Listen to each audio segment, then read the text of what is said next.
Olá, olá! Como é que você está? Eu vou esperar o último que chegou agora se acomodar, para não fazer muito barulho no auditório, porque esse é um programa sério, e programa sério a gente tem que fazer em silêncio, com respeito aos nossos espectadores, sejam eles de áudio, de podcast, de YouTube, ou em quaisquer das nossas redes sociais. Nós temos vários canais aí à disposição.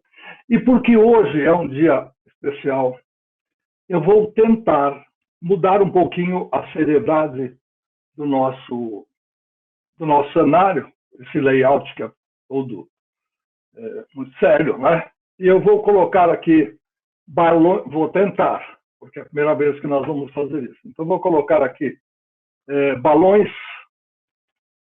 coloridos para receber a figura que nós vamos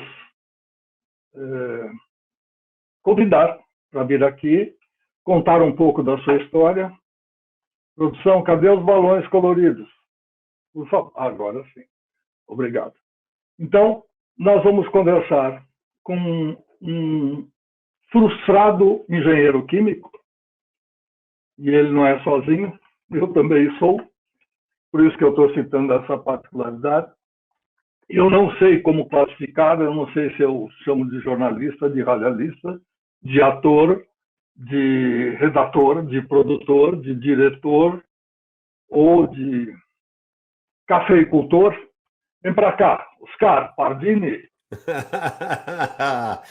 Que prazer, professor. Não precisa me chamar de nada. Eu sou um operário, eu sou um apaixonado pela minha arte, né? Sou um operário do humor. E dentro do humor a gente acaba fazendo todas essas vertentes que você falou, porque eu não consigo simplesmente realizar nada. Eu começo a realizar um trabalho, escrevo, aí eu quero ver como é que ele fica gravado. Então isso daí é que leva à perfeição da gente aprender a roteirizar o que a gente escreve. Aí a gente vai para o estúdio com o operador, que hoje a gente chama de pós-produtor ou de pós-produção, né? E aí a gente acompanha os trabalhos do operador, de maneira que a gente vai também dando sugestões para ficar como a gente imaginou quando escreveu. E aí vem aquela parte da edição, né? De esvaziar os vazios, de melhorar uma dinâmica, alguma coisa assim, melhorar a entrada, melhorar a saída. Então a gente vai aprendendo a fazer tudo. E esse aprendendo a fazer tudo, acabei levando do rádio para o teatro e para a televisão, né? Isso resultou nesse monte de funções que você falou aí, mas tudo isso, na verdade, é como os afluentes de um rio. O meu rio é fazer humor, é fazer rir, me sinto bem de fazer as pessoas felizes, pelo menos momentaneamente, e pode até parecer algo egoísta isso, mas parece que eu faço por mim. É que nem um cara quando pinta um quadro, eu posso dizer isso com propriedade, meu pai era artista plástico, o cara quando faz uma obra, ele faz para ele, enquanto aquela obra não tiver excelente para ele, não tiver a nível de excelência com o que ele imaginou, ela não sai nem para uma moldura e nem para uma exposição, né? Assim foi com Van Gogh, com Salvador Dalí, e Van Gogh fazia isso com tanta frequência, de modo tão frenético, que as obras dele eram guardadas, não dava tempo de ir para lugar nenhum. Você sabe que Van Gogh só se tornou famoso depois que ele morreu, que descobriram um monte de obras no porão da casa dele escondido, né? Que ele pintava freneticamente e não dava tempo de expor, né? Então eu acho que, da mesma maneira, Van Gogh aprendeu a preparar telas, cavaletes, tinta, prendeu o cavalete no chão, escolher os pincéis, escolher a grossura, os traços, o carvão, e dentro do humor é a mesma coisa. Então tudo isso que você falou são vertentes dessa coisa única que é fazer humor. Assim como você também é um dos profissionais mais completos do nosso meio, posso dizer isso, que eu tenho o privilégio de te conhecer pessoalmente, ter trabalhado com você pessoalmente, e o que te rege é o que é a paixão pelo rádio, né? O resto, tudo são vertentes aí que você procura aperfeiçoar e aprofundar, né, Manuel? Que eu estou aqui lisonjeado de estar fazendo esse trabalho com você, de ter sido escolhido por você como referência para esses 100 anos de rádio. Eu também gravei um documentário com um cara que foi histórico para mim, foi meu professor. Eu odiava história, odiava. E passei a adorar assistir aula de história quando eu comecei a ter aulas com o professor Heródoto Barbeiro, né? que é também historiador, escritor, e hoje foi um dos fundadores da CBN, e hoje é um dos jornalistas acho que da Record News, né? Ou da Record Internacional. Record News. E aí fiz um documentário com ele e vou participar também num documentário de cenas da Casa Blanca. Mas estar com você é uma coisa muito especial, porque você passou de um profissional, de um superior a um amigo, né? Isso para mim tem... eu acho que o rádio tem essas coisas boas, né? Alguns a gente não vê por algum tempo, mas não quer dizer nada, continua gostando, continua se falando, mesmo no tempo que eu morei fora, eu mantinha contato com as pessoas, ou as recebia. Aliás, quando você mora no exterior, você nunca imagina quantos amigos você tem. Porque eles aparecem, eles vão dormir na sua casa, eles vão passar 2, 3 dias e ficam uma semana. Mas isso não é reclamação, isso é uma constatação gostosa, porque você fica muito sozinho lá fora. Nossa. Mas o rádio tem isso, mais do que outras profissões que são estanques. O rádio, por causa dessa coisa de mexer com a sensibilidade das pessoas, ela cria esse Einfühlhermen, diria, quem que eu posso falar? Um deles aí, eu não vou lembrar de outros nomes. A Marlene Dietrich, diria. E chama-se empatia. Essa palavra é empatia. É aquilo que você sente, aquela catarse que você cria no teatro, quando você está direto com o espectador, está vendo na cara dele o que ele está sentindo daquilo que você está colocando da sua obra, da sua arte para fora. Mas eu quero saber... Deixa eu só completando o seu raciocínio. Eu costumo dizer que o rádio somos nós, né? Porque o veículo, a antena, o transmissor, eles são veículos para que nós nos façamos chegar às pessoas, né? Nosso modo de pensar, de ver o mundo, de viver, de interpretar o mundo, a nossa leitura da vida, né? Dos problemas, das dificuldades, mas também das facilidades, enfim, das emoções, né? E que o rádio marca as pessoas por esse intimismo que só o rádio tem. A TV não tem isso, esse imediatismo. Porque a TV você está olhando, o rádio você não está olhando, você está dirigindo e você está recebendo ali a mensagem de quem está do outro lado, da maneira que ele está falando. E aí você está interpretando, avaliando, analisando, guardando muitas vezes aquilo que aquela pessoa está falando. Então, assim, você conversa com milhões de pessoas, mas você conversa com cada um em particular, né? Então o rádio tem essa magia, e eu acho que o rádio somos nós, porque você como radialista sabe que se a pessoa não tiver conteúdo, se a pessoa não tiver o que colocar, né, você não pode dividir com ninguém o que não tem, você não pode oferecer, matar a sede se você não tem água, matar a fome se você não tem comida, iluminar se você não tem luz.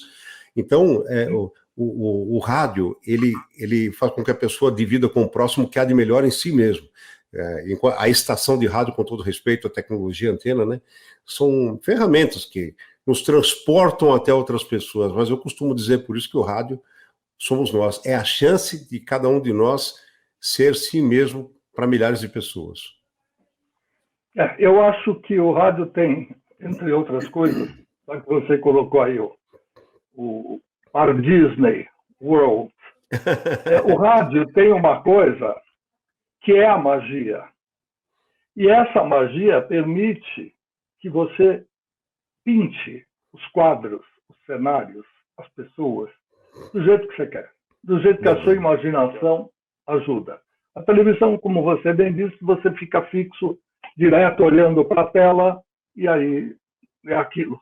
É difícil você mudar, você pode até não gostar, dizer que gostaria de fazer algo diferente, mas não dá para fazer muito diferente daquilo que você já conseguiu fazer. A TV transmite muito mais do que aquela pessoa né? Você tem um apresentador ali, mas em segundo plano, subliminarmente, o público está o quê? Está dividindo com ele a atenção do cenário, a luz, a roupa, as atrações, as bailarinas, está na expectativa. O rádio não. O rádio é eu e você do outro lado. Então é sentimento com sentimento, alma com alma, não existe o visual. É sentimento, emoção com emoção, né? Eu compararia assim uma pessoa cega conversando com outro cego. E eu sempre comento isso com meu amigo, com o Geraldo Magela, humorista, né? esse mundo dos deficientes visuais, né? Que acaba sendo muito mais sincero, muito mais sentimento, muito mais transparente que o nosso, que tantas vezes vive de aparência. Mas é isso aí, não quero interromper a sua sequência. Não, eu gosto de fazer algumas perguntas e você, como é um cara talentoso, vai me levando a falar de outras coisas e eu até ficaria mais meia hora comentando o jornalismo de ontem e o jornalismo de hoje, porque eu sei que você é um cara capaz disso, mas eu não vou entrar nesse terreno agora, senão nós vamos desviar um pouco a atenção. Quero saber o seguinte: antes de ser o jornalista, antes de ser o estudante de química, que quase foi, mas não deu certo, ou não quis, ou viu que era muito complicado, eu sei do meu lado, imagino o seu. Quando é que nasceu, onde nasceu Oscar Pardini? O que é que ele aprontou no ginásio? Você é paulista, pelo que eu sei, paulistano. E o que é que você aprontava no ginásio que o diferenciava dos demais coleguinhas? Começou muito antes ainda, quando eu estava no chamado do primário, né? Hoje não é mais primário. Eu estava ali pelo primeiro, segundo ano primário, eu já tinha muita facilidade para redação. Naquela época nós tínhamos uma prova chamada, você que está assistindo, que não é dessa época, composição. E a professora colocava uma gravura pendurada na lousa, no quadro negro, e você tinha que escrever uma história, né?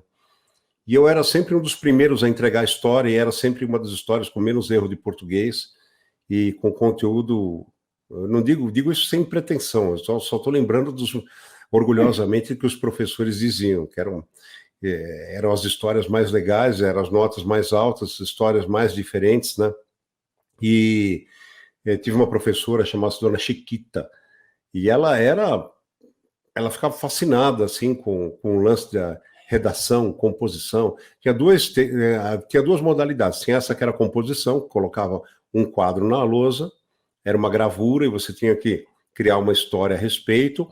Depois eu tive um outro professor que ele ia trocando as gravuras, e você tinha que sequenciar a história baseado naquelas gravuras. Isso aí foi um trabalho muito interessante, né? Depois eu lembro de outras etapas em que se dava só o tema da redação. Eu escrevia sempre coisas assim bem-humoradas, sempre coisas bem-humoradas.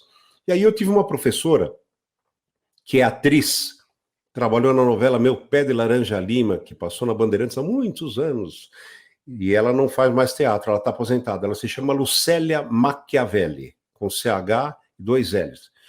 E ela fazia um trabalho na classe, tinha um livro chamado Criatividade. E um dos trabalhos que ela fazia, ela fazia assim, ela falou, pensa numa sequência de palavras. Aí você ia pensando na sequência de palavras, ela estalava o dedo, se parava, qual é a palavra que você parou? Aí você falava, e você tem que fazer uma redação a partir daquela palavra. Eu lembro que eu fiz uma coisa muito louca, que era uma redação chamada Doces Salgadinhos Nasais, que quando ela falou lá na frente, adivinha quem escreveu Doces Salgadinhos Nasais? É a classe inteira. Acharam que era aquela coisa nojenta. E era uma história divertida, né? Tipo Viagem Insólita, que era um cara que tinha sido diminuído para entrar no corpo humano e tinha entrado pelo nariz. E ele se perdeu ali num turbilhão, e ele achou que ele tinha entrado num negócio de doce cristalizado. É nojento, assim, o começo da história, mas depois acabou ficando engraçado. Essa professora passou a me chamar de Fradinho, que na época nem eu sabia o que era, e acho que era um personagem do jornal Pasquim, que escrevia sobre esse tipo de coisa. Ficamos muito amigos, nos encontramos mais de 40 anos depois na Praça Nossa, ela fazendo um personagem, e hoje ela é mais velha que eu, graças a Deus está bem, me segue no Instagram, no Facebook, de vez em quando a gente troca ideias. Então eu só estou falando isso para dizer para vocês, desde pequeno eu tinha essa facilidade de criar, de escrever, de inventar, de brincar. Mas sou de uma geração, a exemplo de muitos de vocês que estão vendo, assim como o Malhoca poderá ratificar isso, né? Onde o que acontecia é que as pessoas ligadas à arte, né, ligadas a teatro, a cinema, a TV, elas eram, de certa forma, marginalizadas. Para vocês terem ideia, a profissão de ator só passou a existir regulamentada a partir de 1978. você que está assistindo agora fala, é antigo, mas eu sou de 58, é 20 anos depois que eu nasci, né? Então, os pais não queriam a gente. Não vai fazer TV, não vai fazer rádio, não vai fazer teatro. Eu lembro que eu passei numa peneira de teatro do Palmeiras, estavam montando uma equipe de teatro, e eu fiquei fascinado. E meus pais disseram, de jeito nenhum, você vai estudar. Como se fosse fazer teatro e não fosse estudar. Bom, foi ficando com esse gostinho amargo, e na minha família, várias pessoas tinham tentado teatro, tinha uma prima que tentou ser atriz, não deu certo. Eu tive um primo que era músico sinfônico e acabou vendendo seguros e tocava na Sinfônica da USP por hobby.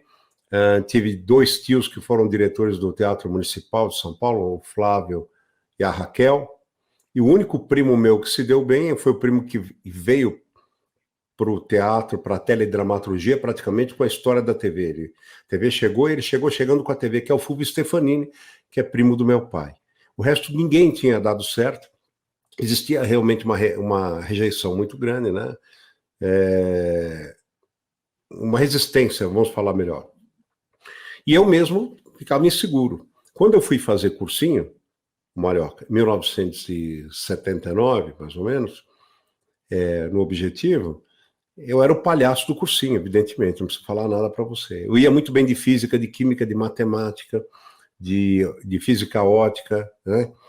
Mas os professores todos falavam, o que você está fazendo aqui? Você tem que prestar para humanas. Eu, não, porque não vai dar certo, tal. Enfim, fiz o primeiro ano de cursinho, não entrei em lugar nenhum. Fiz o segundo ano de cursinho, conheci um professor chamado... Ele era do grupo Massapê de teatro. Bom, não me lembro agora. Mas ele dizia, você está perdendo seu tempo. E eu falava, não, mas mesma história para mim. Eu não tinha confiança de que eu ia vencer fazendo isso que era tão criticado na época. Ele falava, mas você tem um diferencial, você cria, você escreve, você interpreta, e você faz coisas que ninguém faz.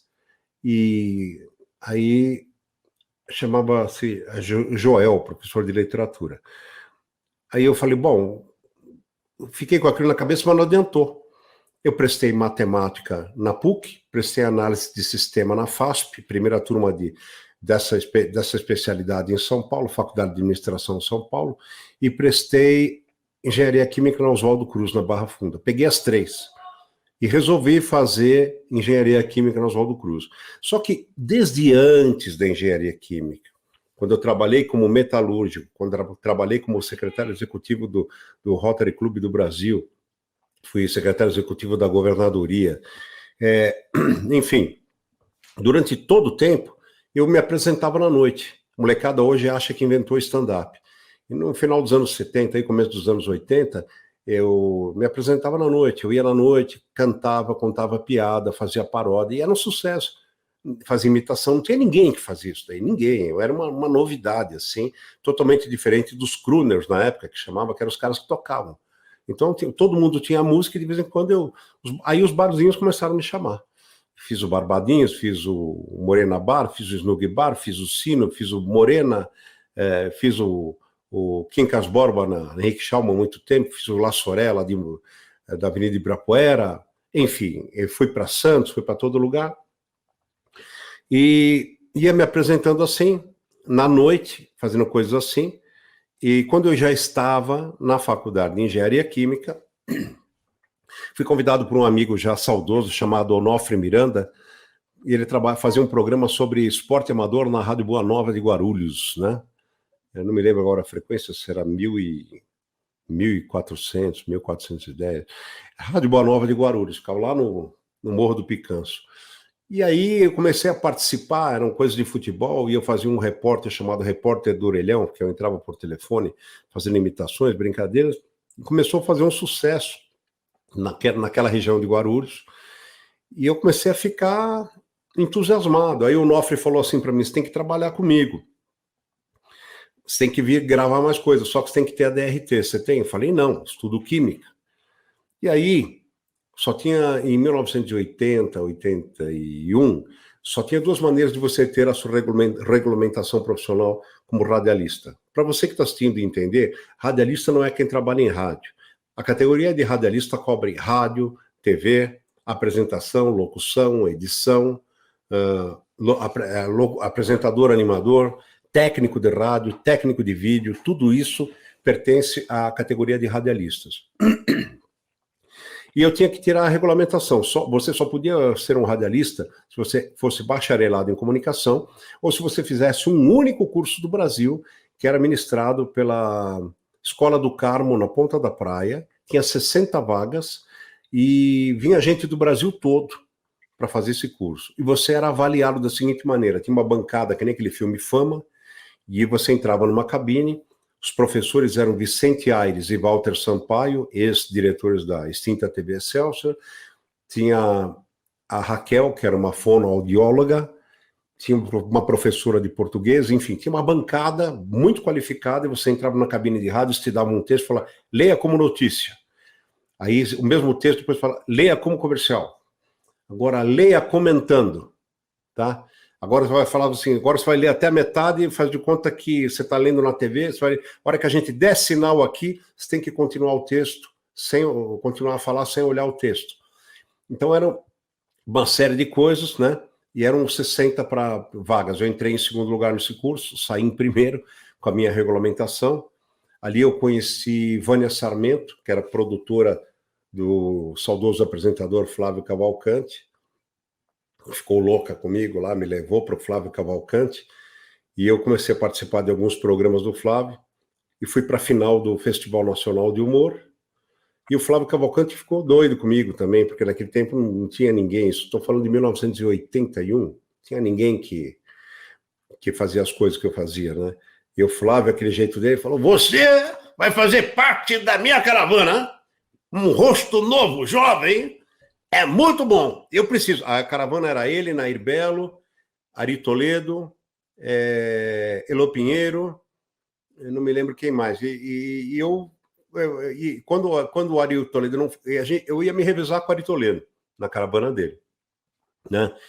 Ou quando a caravana fizesse shows em 2 lugares na mesma noite, ele ia dividir o elenco e eu iria. Só que, né, quando eu ia entrar nisso, ele saiu da Bandeirantes, né, e voltou, e foi para o SBT, e aí eu perdi esse vínculo. Por outro lado, nesse curso de rádio, eu conheci um cara chamado Cabral Júnior, que era pai do técnico Cabralzinho, e ele é muito conhecido, foi muito conhecido pelos artistas aí nos anos de 60, 70 e 80, em cidade de São Paulo e Santos, porque ele foi empresário de todos os grandes humoristas, ele foi empresário do Jô, do Chico, do Costinha, do Ari Toledo, do Golias,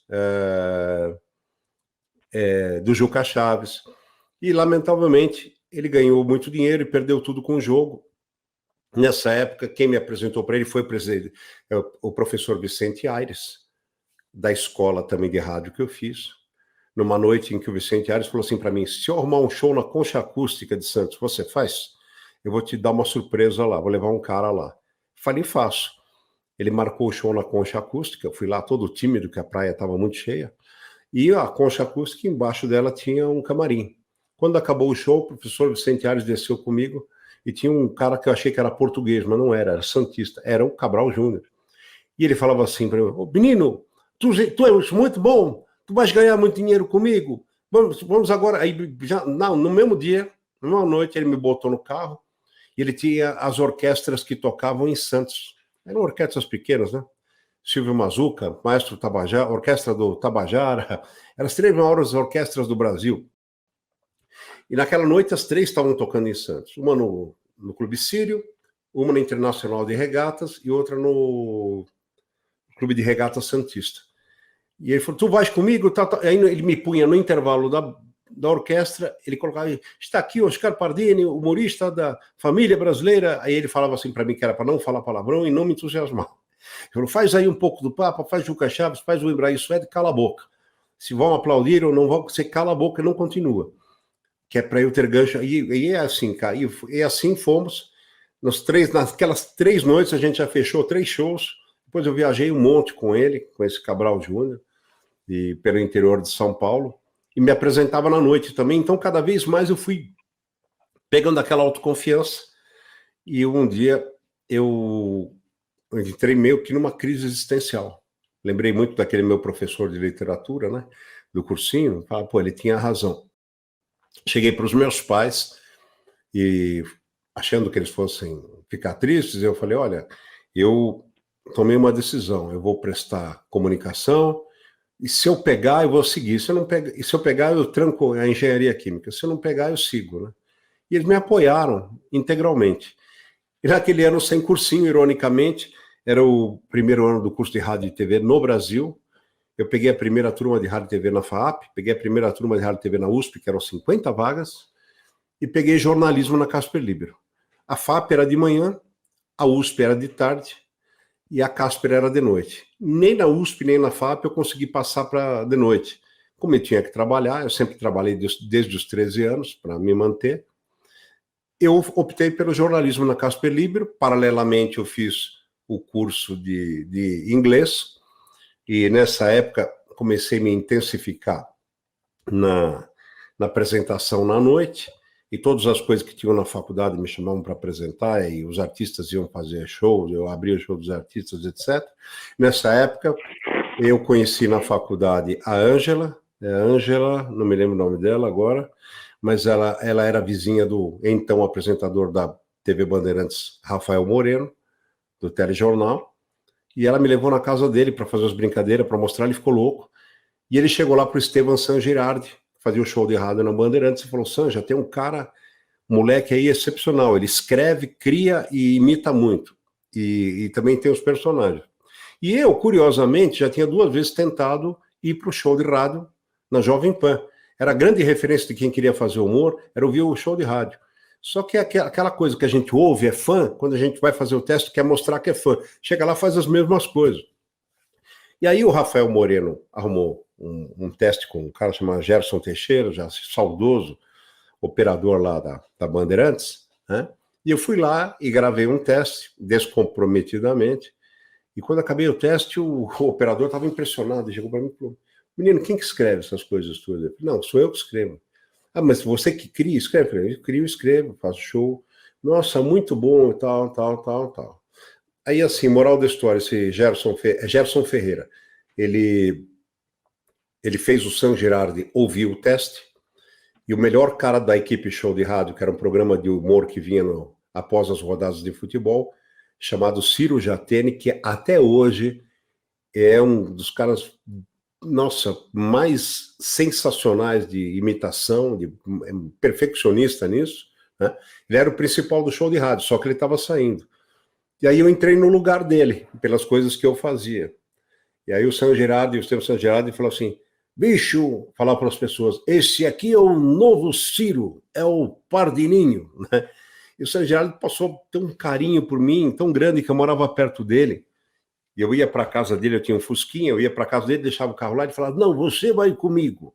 E eu ia dirigindo o carro dele. Às vezes ele fazia compra de mês para levar para o filho dele, que morava no Morumbi, era o Pilico. Hoje, Dr. Carlos Alberto Pastore, uma das maiores autoridades em cardiologia no Brasil, né? E às vezes eu pegava as compras do San Girardi, ele tinha um MP Laffer, colocava as compras, e eu ia lá, com o carro dele levar as compras lá no Pilico, lá no Morumbi, voltava para casa do San Girardi nas Perdizes, e a gente ia para Bandeirantes fazer o show de rádio. E eu nunca parei, paralelamente, de fazer minhas coisas na noite. E nessa época eu trabalhava no Rotary Club, e aí eu cheguei para o Estevam San Girardi e falei, ô Sanja, eu vou pedir as contas no trabalho e eu vou ficar só aqui na rádio. Ele fala, bicho, não faz isso aqui é um bico, porra. Eu falei, não, para mim é um começo de carreira. E ele fez eu repensar 30 vezes, eu até fiquei inseguro, e aí eu demorei mesmo para pedir a conta no Rotary. Aliás, eu pedi, o pessoal do Rotary, quando viu que eu estava começando a fazer sucesso no rádio, aí que quis que eu ficasse, descobriram que eu fazia show na noite, aí começou a história de fazer show nas reuniões rotárias, nas reuniões festivas, outros Rotary Clubes começaram a chamar dentro da cidade de São Paulo, fora de São Paulo. Eu virei a atração do Rotary Clube que eu trabalhava, virei o xodó. Então eles me seguraram. Mas depois, mais para frente, o Zé Américo, que era meu fã, que hoje é meu sócio e parceiro, ele ficava ouvindo a Jovem Pan durante a madrugada e entrava lá para fazer imitações. Entrava, e de repente ele começou a ir na Jovem Pan pessoalmente gravar umas imitações. E o Tutinha queria marcar, montar uma equipe de humor, e o Zé Américo falou de mim. E aí, por intermédio do Zé Américo, eu fui chamado para fazer um teste na Jovem Pan. E eu cheguei lá de jaquetinha, foi a coisa mais engraçada. Eu lembro, o Zé Américo comenta que o Tutinha chega ao pessoal e fala, você acha que esse cara vai dar certo, Tá cara estranho, né? O cara é sério, não vai dar certo. E aí eu fui, comecei, o Tutinha me mostrou... Que ano foi isso? Só 1986. 86, Marioca. Aí o Tutinha me mostrou umas coisas que o Marcelo Moraes fazia lá, e aí eu fiz algo parecido, mas ao mesmo tempo diferenciado, do meu jeito. E o Tutinha falou, comentava lá com o Arnaldo Sacomani, né? O Arnaldo falava, Tutinha, você tem que segurar esse menino aí, porque se ele não ficar aqui, ele vai para outra emissora. Saudoso Arnaldo. E aí o Tutinha me contratou de vez. E aí ali eu comecei, assim, definitivamente a estourar, porque a Jovem Pan tinha uma penetração danada, né, melhor que você sabe. E era uma rádio que passou a ser uma coisa muito diferente, que era uma rádio que tocava música, fazendo pílula de humor na programação, e tinha um programa do Djalma Jorge, sábado à noite, que já era uma mania, já era uma febre. Não é que eu tornei, eu vou mentir, não. Sou muito humilde. Não vou falar, por minha causa. Não, por minha causa, porra nenhuma. O programa já era um sucesso, só que o Tutinha queria colocar umas coisas além do Djalma. Aí comecei a fazer lá o Djalminha, que era o Tibúrcio, o Ciliano, que era o repórter atrapalhado, louco, né? E uma série de outras coisas que fez com que o programa, que já era sucesso, crescesse ainda mais. E muitos quadros saíram ali de dentro do programa para a programação da PAN. Isso chamou a atenção de outras emissoras. Então, outras emissoras fora de São Paulo, não existia rádio satélite, vinham para São Paulo comprar os quadros de humor da PAN que nós fazíamos. Também não era só eu. Era eu, Zé Américo, Rosana Herman, tinha a participação do Beto Saad e tinha também a participação do Carlos Roberto Escova, que já nos deixou, já se foi. Mas a gente que escrevia a parte do Escova. E se tornou uma coisa febril. Se tornou a gente não tinha noção. É assim, eu sempre dou uma referência, olha, comparando Eusébio, Pelé e Garrincha com Cristiano Ronaldo, Neymar e sei lá, qualquer outro. E o Mbappé. Por quê? É outra geração, é outra etapa da vida, é outro mundo. Nós fizemos sucesso no rádio numa época que não existia. Imagina se existisse internet. Não existia internet, não existia satélite. O nosso trabalho foi para o Brasil inteiro, explodiu. A gente começou a fazer show no Brasil inteiro. Só que assim, a gente não tinha noção. Não tinha assessoria, não tinha marketing. Não tinha. E o Tutinha, hoje eu dou razão a ele, também não escondia a gente. Nós éramos um produto que ele não queria perder, nem queria inflacionar. Todo mundo começou a querer ter humor. Você mesmo foi um grande diretor da Transamérica e sabe o impulso que o humor teve a partir dali. Então, começou a crescer muito. E a gente ficou sempre com aquela coisa, queremos fazer um negócio nosso. E a gente ia fazer shows, assim, vou contar 3 passagens rápidas para você. Aconteceram muitas, vou contar 3. A gente ia para São Bernardo, na Emerald Hill, que era uma casa famosa, lembra? Era do Nelsinho e da... Como é que é? Aquela jurada do Silvio Santos, a Elke Maravilha. Não dava para entrar no público. A gente tinha que entrar com segurança, Marioca. A gente era agarrado, a gente não era nenhum galã, mas a gente era agarrado pela mulherada, era abraçado pelos caras, e não existia celular para fazer foto com essa facilidade de hoje, né? E todo mundo queria tocar na gente, fazer foto com máquina mesmo, pegar autógrafo, assina aqui, era abraça, beija. Estava no camarim, o Nelsinho chegava, tem umas meninas que querem fazer foto com você, mas chegava invadindo, abraçando, é um negócio louco. A outra passagem que a gente teve foi Araraquara, fomos fazer um show em Araraquara, Hotel Eldorado, e chegamos 5h30 da tarde, o carro, nossa, foi uma tragédia, o carro encrencou no caminho, etc. E a gente tinha poucas roupas cênicas e um monte de perucas velhas, e chegamos com sacolas plásticas, né? Aí uma van foi pegar a gente na rodoviária e levar para o hotel. Quando chegou no hotel, era umas 5:30 da tarde, tinha uma fila, assim, saindo do hotel, para os dois lados do hotel, mas muito grande. E a gente falou, pô, o que será que vai ter aí além da gente? Eu falei, estamos fodidos, né, bicho? Porque olha o público que tem aí, vai ter alguma coisa. Aí eu fui, ninguém sabia quem era a gente, né? Eu peguei, fui na bilheteria, fui perguntar para o primeiro cara que estava no guichê. Eu falei, meu, o que vai ter aí? O cara falou, meu, vai ter um show de humor hoje aqui com o pessoal da turma do Djalma, da PAN. Você conhece? Perguntou para mim se eu conhecia. Eu falei, sim, conheço, pô, os caras são bons e tal, tal. Aí eu entrei na van, falei pros caras, não, é mentira. Não. Era 5:30 da tarde, tinha fila dos dois lados do hotel, e era uma coisa assim, louca. A gente foi pro quarto, desceu, não tinha um auditório, tinha um palco raso, assim, tipo de banda, era de tudo de tábua corrida, o chão estava todo sem cadeiras, as pessoas todas sentadas no chão, lá, esperando a gente entrar. Entramos eu, o Zé Américo, o Ivan como convidado, a Rosana Herman e o Beto Saad. Não tinha um script. A gente ia fazendo os quadros que a gente fazia. A Rosana Herman fazia umas palhaçadas, punha copinho de água aqui, imitava a mulher mosca. Beto Saad fazia os negócios, eu imitava um cantor, Martinho da Vila, chamava não sei quem, mas todo mundo em cena ao mesmo tempo. E qualquer coisa que fazia era bola no gol, era ângulo, era aplauso, era ovação. Só que assim, você imagina, a gente não estava preparado para isso, não tinha consciência do que isso significava. Você imagina se fosse hoje com a internet. E a coisa mais marcante, acho que uma das mais marcantes da minha vida, acho que é do Zé, do Ivan, a gente estava na PAN, nós fomos convidados para fazer um show numa casa chamada California Disco Laser. Ela era uma casa muito famosa em Ribeirão Preto, porque os quadros da PAN eram comprados pela Rádio Clube de Ribeirão, e ela pegava em 70 cidades ao redor, com o mesmo prestígio da Jovem Pan em São Paulo na época. Era a TV Globo no rádio da região oeste.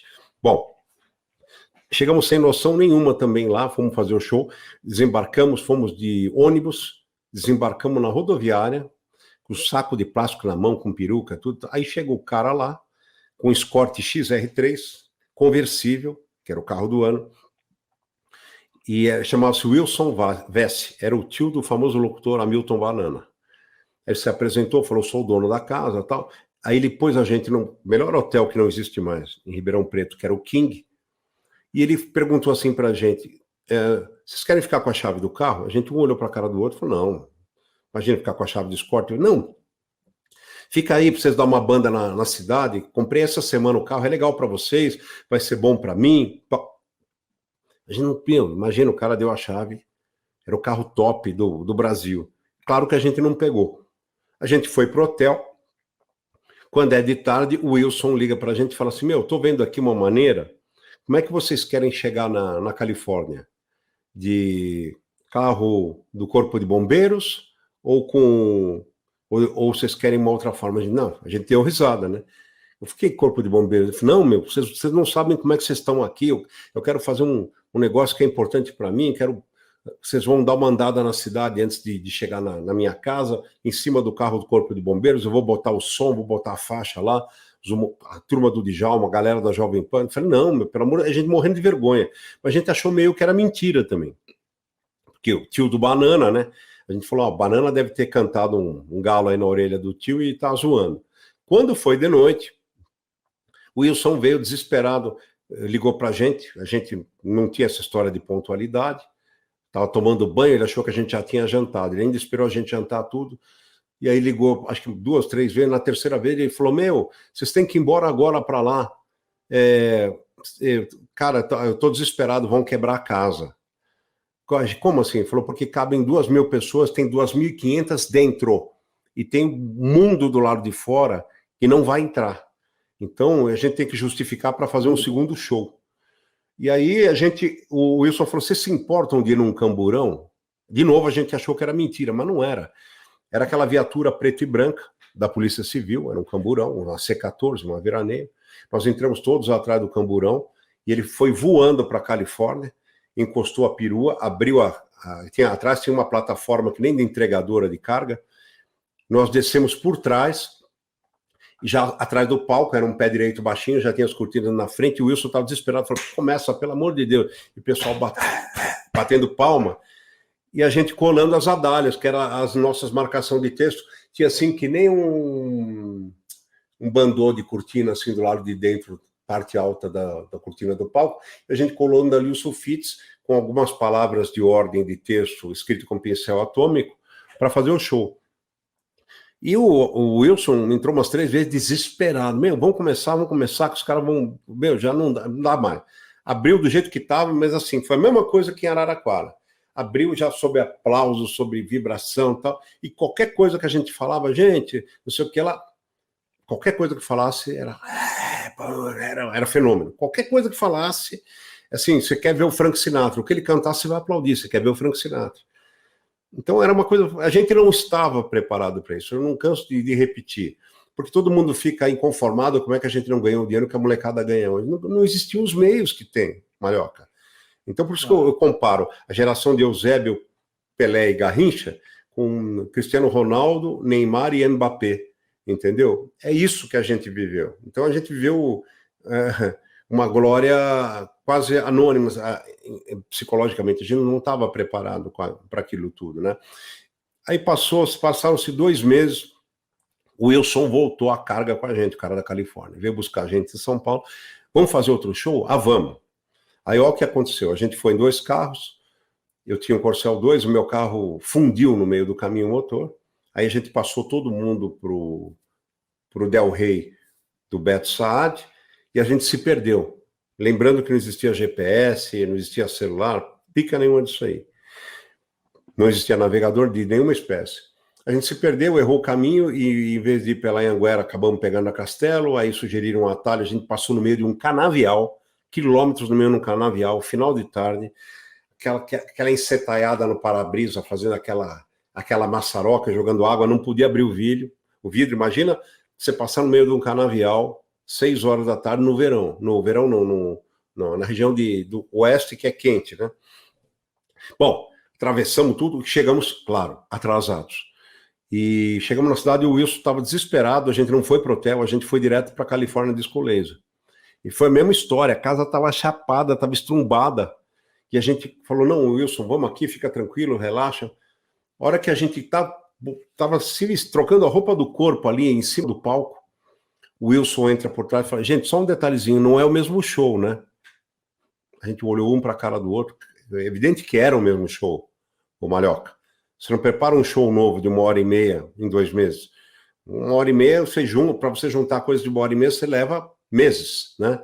A não ser agora, para eu ter um acervo de anos aqui, conforme o show que eu vou fazer, eu crio algumas coisas e pego outras que estão aqui, eu tenho show para tudo, mas naquela época não era assim. Então, só que a gente falou para ele, não, tem bastante coisa diferente, mas não tinha.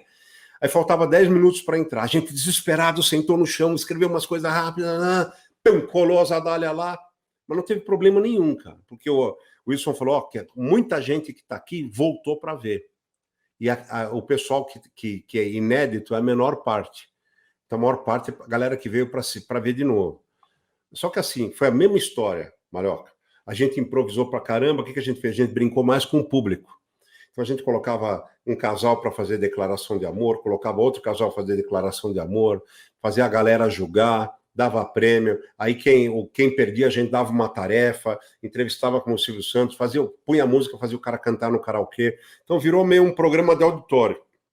Foi um puta sucesso, e assim a gente foi prosseguindo, e aí um dia a gente teve um convite, a gente, passado alguns anos na PAN, já tinha, na época, o Chico Anísio me procurado, eu não podia ir, falei, o Tutinha não deixou ir de jeito nenhum acumular a escolinha com a PAN, ele achava que eu ia fazer só outra coisa.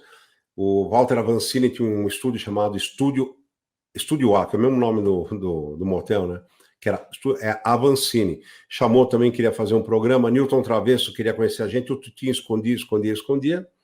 E aí surgiu uma oportunidade de fazer uma coisa nossa. E na PAN a gente era muito comportado, né? Porque a PAN é uma emissora de muito respeito, muito tradicional.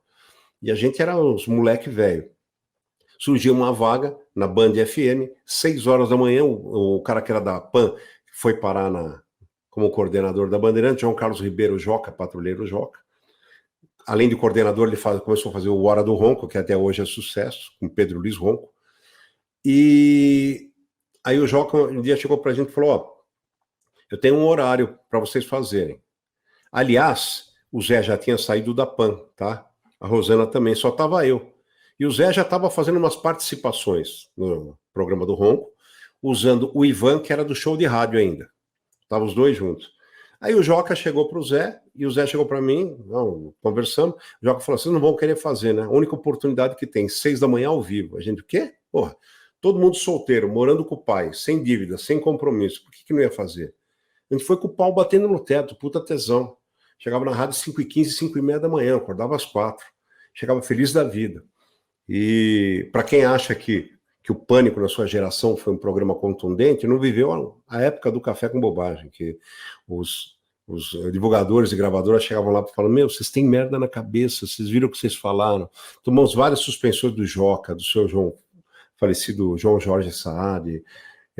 Então foi a coisa, chocava, mas fazia um puta sucesso. Eu fazia o programa ao vivo das 6 às 7, com imitações, com brincadeira, dava trote até na própria Bandeirantes, dava trote nas gravadoras, dos artistas, de todo mundo.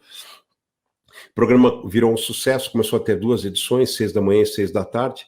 Tinha até uma vinheta antes de sair de casa, antes de voltar para casa. É sempre uma boa hora para um café com bobagem. Aí tinha um slogan, que é café com bobagem é gostoso e não arde, por causa da sacanagem que a gente fazia. Depois passou a ser 6 da manhã e meio-dia, depois veio a edição da madrugada, que era madrugada com bobagem, isso sem tirar o programa de dia. Passou a ter também uma madrugada com bobagem, que era sábado da meia-noite às 3, e a gente começou, a bombar de fazer show, bombar. Chegava a fazer 3 por noite, aquele show baile, ia nos bailes, fazia show, ia nos bailes, fazia show, ia nos bailes, festa, buffet, aniversário, casamento, assim, 3 festas, era de quinta a domingo, era 2, 3 shows, 2, 3 shows, 2, 3 shows por noite. E aí começou o Café com Bobagem, né? E aí começamos a ter convite para voltar para a PAN, a gente não queria, porque a gente estava numa liberdade total, estava fazendo sucesso, fazendo o que a gente finalmente queria fazer. E aí começou aquela história que nem time vai buscar jogador, né?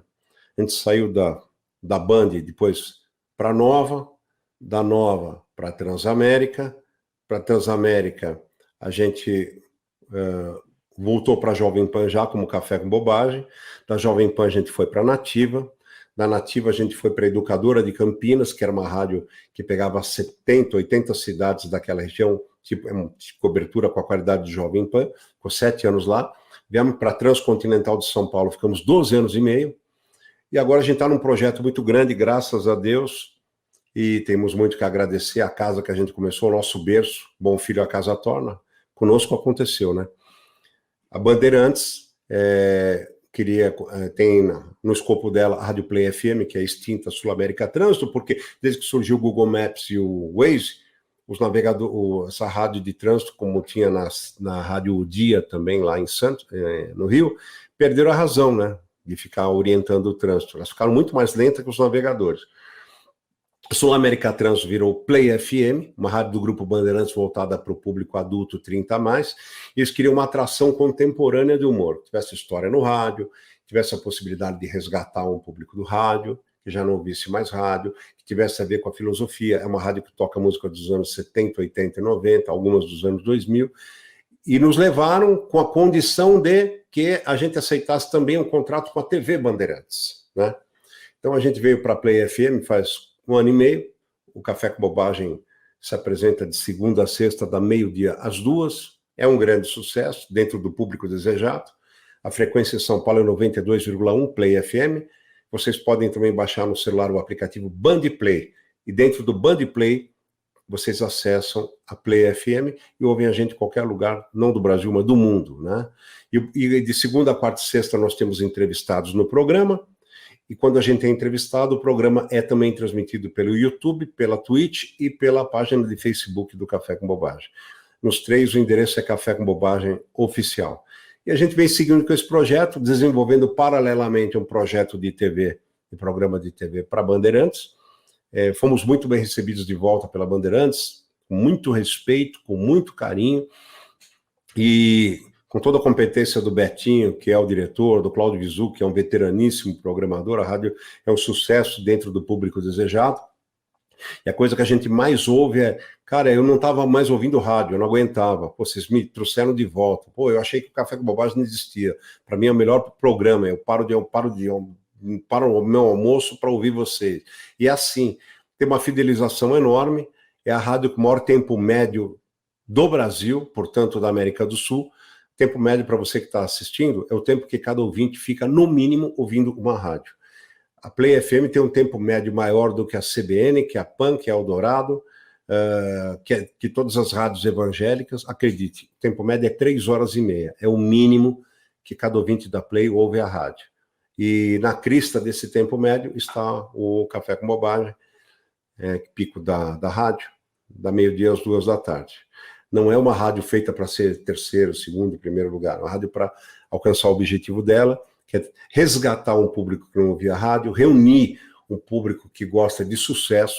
É uma rádio que só toca sucesso, mas diferenciada da Alfa e da Antena 1, que são rádios que uma toca de gravata, outra de smoking, e a Play toca sucesso de roupa esporte. Então a Play toca Guns N' Roses, toca Queen, toca Sidney Magal, né? Tocou Ovelha, entendeu? Toca as coisas mais variadas, que se você fizer aquela coisa, fizer um baile brega, todo mundo vai. Se você fizer aquele rock festa dos anos 80, todo mundo vai. Festa dos anos 90, todo mundo vai. Ela atinge esse público, mas atinge no coração, pelo lado de dentro, em cheio. Então é uma rádio gostosa de trabalhar, super fidelizada de público, crescendo mês a mês, desde que inaugurou em julho de 2020, né? Então, vai fazer 2 anos agora. E a gente está nesse projeto todo aí. Quando a gente foi, ressalte-se aqui, quando nós fomos da PAN para Bandeirantes com Café com Bobagem, nós éramos um fenômeno tão grande no Brasil que nós fomos chamados lá para participar do programa do Jô, que todo mundo queria saber se a gente fazia a rádio em São Paulo, como é que a gente estava em todo o Brasil. A gente foi contar a nossa história. A gente estava com um show no Teatro Arthur Azevedo chamado Quem São Esses Caras? Foi o Zé Américo que deu essa ideia. Ninguém conhecia a gente, mas o teatro lotava. Nós fomos os primeiros a contracenar com vídeo, né? Também colocava lá o negócio de Jornal Nacional e contracenava com o pessoal de novela, Jornal Nacional. Primeiro espetáculo cenário inflável também, fomos nós. Tinha muitas coisas diferentes. E aí a gente foi para o programa do Jô, falar um pouco dessa história. E nessa participação do Jô, o Carlos Alberto de Nóbrega estava assistindo. E aí ele perguntou se a gente não queria fazer uma participação na praça. A gente acertou um cachê, foi participar, e era uma coisa assim, foi também uma experiência muito definitiva, cara, muito marcante. Só tinha gente ali de caçulinha, né? Só tinha ídolo à praça. Então, assim, na hora que ia passar o texto, o elenco ficava, não era plateia, o elenco ficava sentado na plateia, era no extinto Cine Sol, Teatro Silvio Santos, na rua Taliba Leonel, porque hoje o SBT grava tudo no Complexo Anhanguera. Era em Santana, em São Paulo.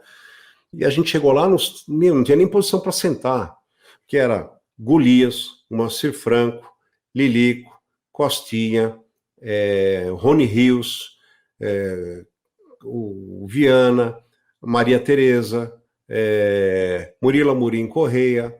Cara, era Canarinho. Era só fera, mas a gente chegou, sentou no meio dos caras quietinho ali, e esse primeiro quadro, a gente tinha feito, na época, o Sarney e o Jânio Quadros, no Jô Soares, porque o Sarney era presidente e o Jânio Quadros era candidato. Então era sucessor e sucedido o nome do quadro. E aí chegou na praça, e eu fiz o Sarney e o Zé fazia o Jânio. E não, quando foi na hora da gente passar o texto, cara, Carlos Alberto, vem aqui! Pardini, Zé Américo, vem cá. Cara, a gente arrepiou, meu. Termina a base, porque imagina o jurado que você tinha do outro lado, né? Os maiores nomes do humor do Brasil, dos últimos, pelo menos 40 anos, estavam ali. Inclusive o Carlos Alberto, lá. E a gente foi, meio com o rabicó na mão, sentamos um de cada lado do Carlos Alberto, e eu fazendo o nosso texto, né? Eu fazendo o Sarney, o Zé fazendo o Jânio. Quando acabou, o Carlos Alberto levantou e aplaudiu. E os caras levantaram na plateia e aplaudiram. Você imagina o que é isso? A gente chegou naquele dia, não conhecia ninguém. E passamos a virar ídolos desses caras, que a gente nós éramos fãs há mais de 30 anos. E aí começou a nossa história na praça. Ficamos muito tempo na Praça é Nossa. Né? Depois eu saí, depois eu voltei. Antes eu tinha feito umas participações do Topa Tudo por Dinheiro com câmera escondida também, a pedido do Silvio. Depois dali, eu fui sozinho para o Faustão. Eu não queria dirigir de jeito nenhum, Nós fomos receber um prêmio de melhor programa do rádio, distinto Palladium, que era no Shopping Eldorado, e o Faustão estava recebendo o melhor apresentador. E aí o Faustão chegou para mim e falou, porra, bicho, por que eu não te vi mais no Topa Tudo por Dinheiro? Eu falei, não, porque eu gravo esporadicamente lá. Porra, você é muito bom, eu estou precisando disso no meu programa, porque o Faustão tinha pegadinhas, mas eram feitos com pessoas era o Alexandre Frota que fazia, e normalmente com populares, né? E ele falou, a gente precisa de umas ideias diferentes e tal, vou conversar eu tenho uma reunião com o Boni amanhã, na quarta-feira eu vou pedir para te chamar. Só que aquilo entrou aqui, saiu aqui, embora eu tenha ficado orgulhoso de ouvir do Fausto, que isso a gente ouve toda hora no meio. Quando foi na quarta-feira, me ligaram, cara. Me ligaram, falou, vai ter uma reunião aqui, o Fausto pediu para você vir, e vai estar o Carlos Manga, que é o saudoso diretor de teatro, cinema e núcleo da Globo, vai estar o Guilherme Boca, que era o diretor da Globo, vai estar o Deto Costa, que é diretor do Faustão, e vai estar o Fausto. E eu fui na reunião, era dia 16 de maio de 1996, dia do meu aniversário. Estavam todos eles lá, e aí perguntaram quanto eu ganhava, o que eu fazia, e o que eu queria fazer. Eu falei, não, eu sou palhaço, eu quero um picadeiro só. Aí o Fausto, não, bicho, porra, nós temos um plano de carreira para você aqui. Aí o Manga falou, a Manga era todo teatral, falou, não, o Fausto falou muito de você, nós queremos que você dirija, edite, porque nós temos plano de carreira, inclusive você não vai trabalhar só no Fausto, nós temos plano que você depois assuma outros programas. Eu falo, não, seu Manga, eu não quero, por favor, não quero. Aí quanto você ganha, quanto você quer ganhar, quanto você ganha, quanto você quer ganhar, eu pedi uma grana muito acima, para eles não aceitarem. Só que eles aceitaram. Aí eu fui para a Globo, assinei nesse dia, mesmo assinei um pré-contrato, 16 de maio de 96, com uma caneta que estava comigo, que era do Celso Freitas, estava emprestado comigo, de um show que ele esqueceu e estava comigo para entregar. Eu já entreguei essa caneta para ele e contei essa história para ele. E aí eu assinei, fui e comecei a fazer oficina de direção da Globo e tal. Depois eu comecei a fazer as pegadinhas que eu criava, eu mesmo dirigia. Aí eu marcava com a minha equipe, minhas assistentes de direção, marcava a posição, marcava tudo, ia para a rua gravar, e depois eu mesmo editava. E aí eu comecei a brincar com os globais, e o primeiro foi o Tony Ramos, e o Manga fala, não pode, porque tinha 1000 recomendações da Globo, né? Não pode expor o lado nervoso, não pode ridicularizar, não pode passar uma imagem que a pessoa nunca teve. Mas, modéstia à parte, eu punha a fé no meu taco.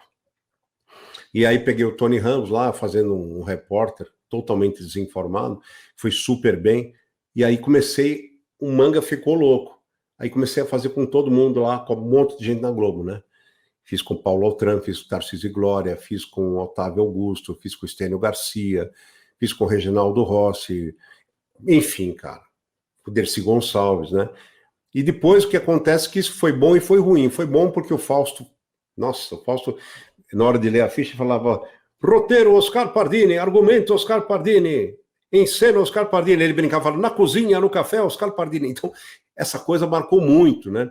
E aí ele levava, de vez em quando, Leandro e Leonardo, Oscar Schmidt no palco, as vítimas da pegadinha, para falar da pegadinha, me punha junto com essas pessoas. Então foi uma coisa assim da minha vida inesquecível. Uma época assim que a TV brigava com o SBT, com o Gugu, dava 40, 42 pontos, né? Para quem acha hoje que o Jornal Nacional dá 18 e é o ápice, o programa dava 42, 46, não podia sair na rua, Malhoca. Eu viajava, às vezes ia aqui para a praia mais deserta de Ilhabela, eu viajava, ia para Orlando, lá para... onde achava brasileiro era um inferno. Por isso que eu falo, esses caras têm razão, o Silvio Santos, o Fausto, todo mundo fala, os caras tiram férias, vai para a Ásia, vai para a Europa. Claro, como é que o cara vai tirar férias aqui? Lá fora, eu não era ninguém, não ficava em paz, imagina esses caras, né? E aí foi uma coisa assim, depois do Fausto, teve um dia uma festa na casa do Magrão, que era diretor do Gugu, Roberto Manzoni, um cara muito querido, muito competente, o Gugu estava lá. Aí o Gugu veio lá me agradar, tal, num canto, falou, Pardini, quanto você ganha no Faustão? Aí eu falei para ele quanto eu ganhava. Aí ele falou, ô Roberto, a gente podia trazer o Pardini, né? Tô precisando de um cara que nem você. Ah, a gente pode conversar, tá? E aí começou um namoro profissional, e em novembro de 2001, em outubro, eu acabei assinando um pré-contrato com a SBT, e ficou uma coisa assim que eu não falei nada, mas a Globo descobriu. O Fausto não queria de jeito nenhum que eu saísse do programa. Na época o diretor então era Luiz Gleiser, me chamaram lá no Rio, Complexo Jacarepaguá, e aí o Café com Bobagem todo já estava comigo lá, já estava todo mundo, a gente já tinham saído da praça também, porque foram fazer uma participação no Faustão indicados por mim, deu um puta pico de audiência, aí, puta, fiquei ruim com o Carlos Alberto, rapaz, porque ele liberou os caras para participar, no fim eu fiquei meio como traidor, né, porque liberou os caras e a Globo contratou todo mundo. Mas, enfim, depois dessa história com o Gugu, voltei eu e todo o Café com Bobagem para o SBT. Só que eu voltei para fazer só o Domingo Legal, ficava todo o dia inteiro como diretor, ator, redator e editor, e participava esporadicamente da praça. E o pessoal do Café voltou contratado também dos dois programas, mas participava esporadicamente do Gugu. E aí ficou um tempo assim, depois eu saí do Gugu, teve uns problemas lá, era coisa de TV que não curtia, acabou meu contrato, não renovei. Fiquei fazendo só teatro, fazendo a rádio, o pessoal do Café com Bobagem continuou na praça, e depois eu comecei a fazer na praça um quadro que era sucesso no teatro, que era o Shopman, que era um vendedor compulsivo, baseado na antiga época do 1406, hoje você tem aí o Polishop, tem o outro, e enfim, comecei a participar e o Carlos começou a fazer sucesso, e aí eu tive de novo o convite da Globo, do Luciano Huck, para ir fazer alguma coisa no Caldeirão. E aí o Carlos Alberto, não, porra, agora que tá bem, você não vai sair. Aí ele mesmo me pegou, me levou no Guilherme Stoliar, estava proibido nessa época de fazer contrato. Me levou lá, não podemos perder o Pardini, não podemos, pum, a SBT me recontratou. Aí fiquei 16 anos lá, fazendo as coisas da praça, né? Aí eu saí de lá um pouco antes da pandemia, meu contrato acabou, e aí apareceu essa abençoada oportunidade.